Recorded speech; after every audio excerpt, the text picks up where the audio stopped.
Hello and welcome to this evening's edition of E-Prime. I am Daedran. Miss World Tony Ann Singh in Park in New Kingston on Saturday and saw tributes being paid to Tony Ann by the Ashe Company, Leela Ike and a host of others.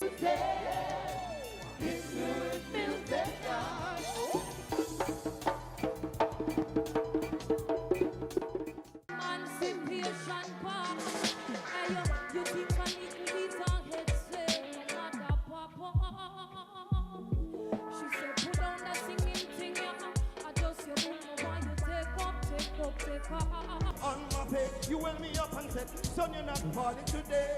The corner looks dark and you wonder what's going on.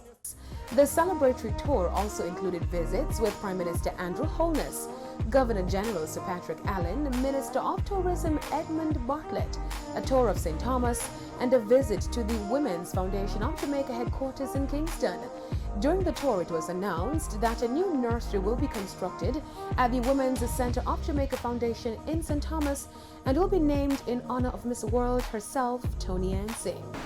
During this journey, I left for you. I left because I knew that we needed some more help, we needed some more support, and I knew that if I could get my voice heard, if I could say something and help, have people actually hear me, we could get that help. Singh was also conferred with an ambassadorship by the Jamaican government.